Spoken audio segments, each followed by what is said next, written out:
Hello and a very warm welcome back to the Triang Super 4 main layout. And slightly unusually today I'm perched up on the layout table because I've been having great fun experimenting with the first design of my hump shunting yard. Now many of you have asked in the comments, where is this new high level section going? Well, today I can show you the first attempt. Now I must say there's lots of debris on the layout, lots of little bits that have either been carried up by me climbing up and down or the fact I haven't hoovered up here for a while, so apologies for the mess. But I've got slightly sidetracked building this. Now hopefully you can see I've got 4 separate sidings or lanes. I don't know quite what the correct terminology is for the sidings in a hump shunting yard, so if any of you know, perhaps you'd share that with me in the comments.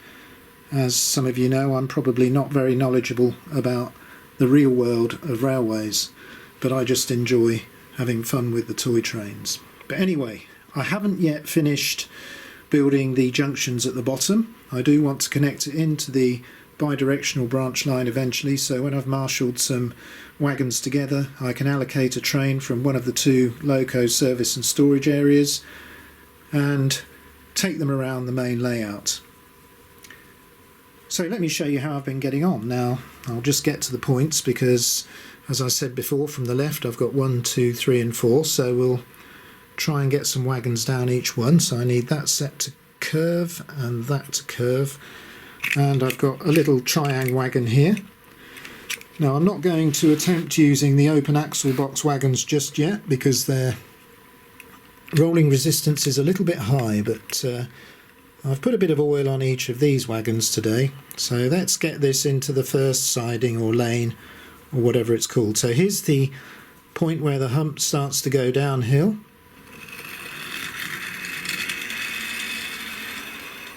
Oh, that's rolled down really nicely, quite happy with that. So next up is the second one, so I'm just going to switch this set of points to straight. I mean, I can only imagine the fun once it's all automated. I think the uncoupling will be interesting. I know that Hornby make a remote control uncoupling ramp for modern tracks, so I'm going to see if I can adjust and convert that for Super 4, because I think I need a remote control uncoupling. So here we go, just to the downhill section. Is it going to go? Yep. I'm trying not to put any momentum into the wagons with my finger, just to do it by hand. Right, well that's the first 2 lanes demonstrated, so if I put this set of points to straight and make sure these are straight too, I might be able to get this bright yellow Wrenn Portland cement wagon, well, blue circle actually. Let's get that down the 3rd siding, so just to the point there. Wow, those Wrenn wagons roll, don't they? Look at that, that really hit the buffers with a bang. It's funny how some roll better than others, but that's certainly a very free running wagon. So I think the 4th lane now, so just alter those points to curve, and I've got a couple more Wrenn wagons to play with. So let's just get that going. As I say, I just want gravity to do all the work.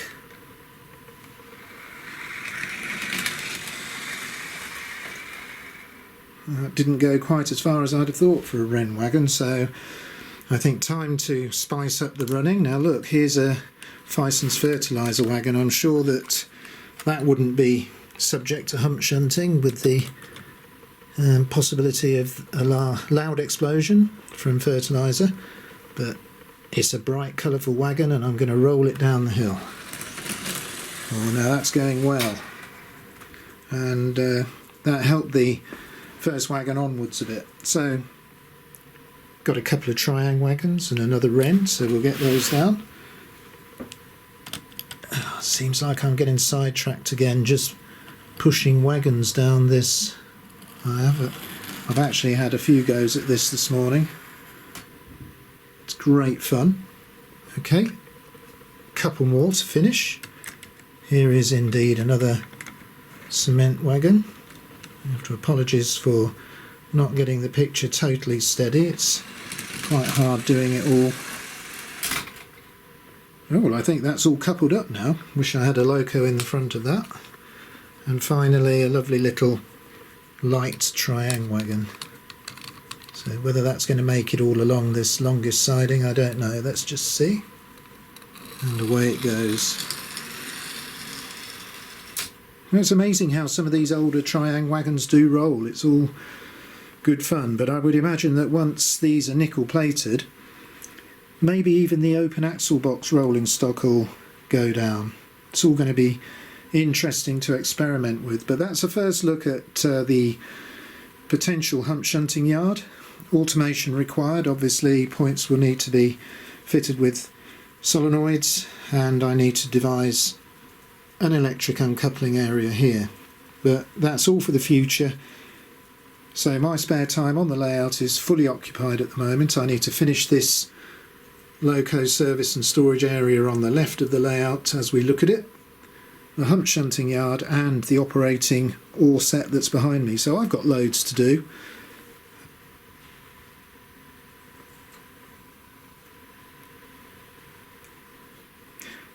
Okay, well, I think we ought to end with a bit of running. So there is a special service in the station.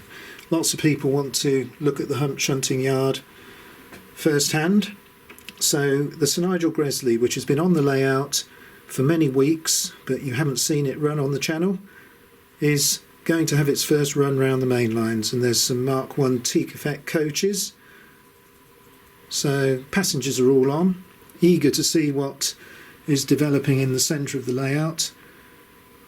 So I'm going to get down from the baseboard and I'll probably just give you a view of the hump shunting yard from a different angle, and then I'm going to run the Sir Nigel Gresley around the downward main line.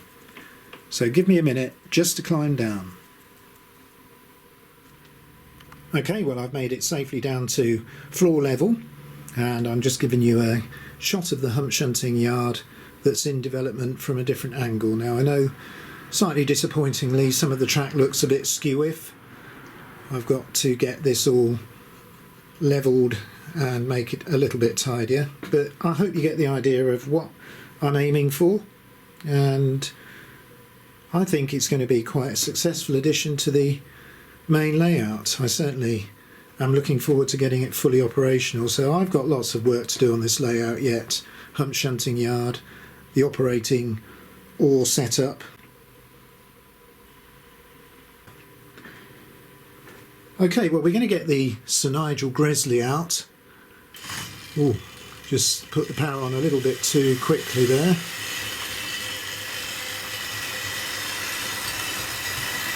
Get this going down the downward main line. And funnily enough, it seems to me that it has actually quietened down overnight. Now, I oiled it yesterday, so whether the bearings have soaked up the oil a little bit, but it's definitely not making quite as much noise, so I'm hopeful maybe just some gentle running will have this loco. Yeah, it's getting a bit quieter. I have this loco running just like my other Wrenn loco as well.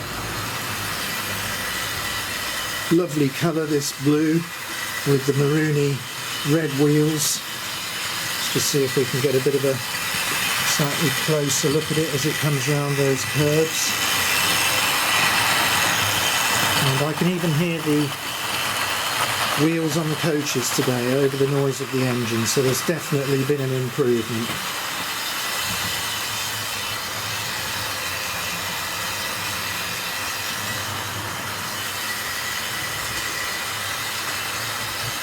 Well, I hope you've enjoyed seeing the first development of the hump shunting yard.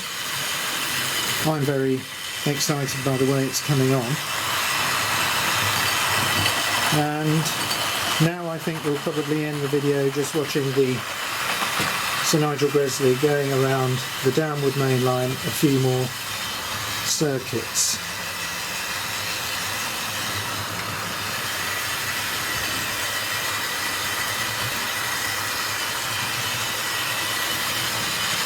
Well, I'm going to leave you watching this loco. So until the next video, I'll say goodbye.